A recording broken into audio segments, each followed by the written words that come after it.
வணக்கம் friends, welcome to Ramani kitchen.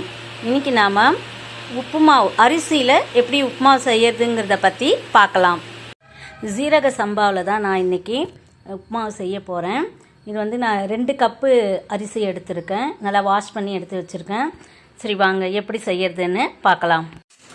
Stove on பண்ணிவிட்டு ஒரு குக்கரில் நாம் தாளித்து எடுத்துக்குவோம். ஃபஸ்ட்டு நான் கொஞ்சம் எண்ணெய் ஊற்றிக்கிறேன்.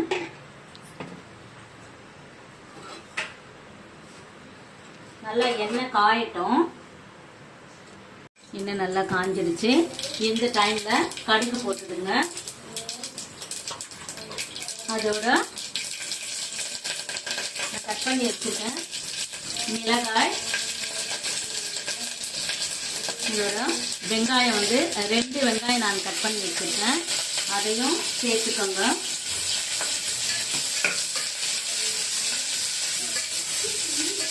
நல்லா வதக்கிக்கோங்க. இது கூடவே நான் கடலைப்பருப்பு, உளுத்தம் பருப்பும் 2த்தையும் சேர்த்துக்கோங்க. கொஞ்சமாக கருவேப்பிலை ஆட் பண்ணிக்கோங்க. இது நல்லா கொஞ்சம் கோல்டன் கலராக வர வரைக்கும் அப்படியே வதக்கி விட்டுக்கிட்டே இருங்க. இப்போ நல்லா இது மாதிரி கோல்டன் கலராக வந்துடுச்சு. ஸோ இந்த டைமில் நான் 2 கப்பு அரிசி எடுத்திருக்கேன். ஸோ 1 கப்புக்கு 2 கப்பு தண்ணி எடுத்துக்கோங்க. 4 கப்பு தண்ணி எடுத்துருக்கிறேன். இதில் ஊற்றிட்டு இதுக்கு தேவையான அளவு உப்பையும் நம்ம இதிலே சேர்த்துருவோம்.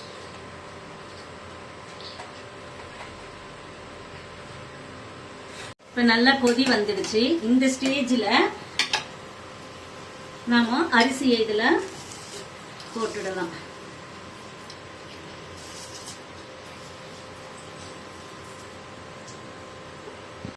அவ்வளோதான், இதில் அரிசி சேர்த்தாச்சு. இதை வந்து மூடிட்டு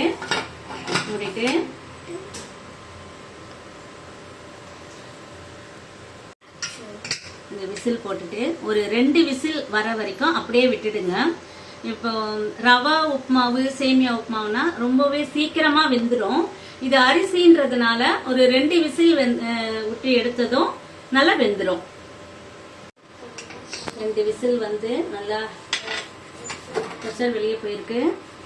இந்த டைமில் நம்ம திறந்து பார்த்தோம்னா வாவ், நல்லா வாசனையாக இருக்குது. இதை நம்ம வந்து கட்டில் கன்செப்ட் பண்ணிடலாம். இதை நீங்கள் வெறும் பச்சரிசியில் கூட செஞ்சு கொடுத்தீங்கன்னா குழந்தைங்களும் பெரியவங்களுக்கு எல்லாமே நல்லா சாப்பிட்டாலும் டைஜஷன் ஆகிடும் சீக்கிரமாகவே.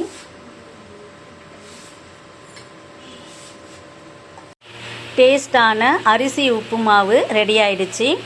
நீங்களும் இதே மாதிரி செய்து பாருங்கள். சாப்பிட்டுட்டு எப்படி இருக்குதுன்னு சொல்லுங்கள்.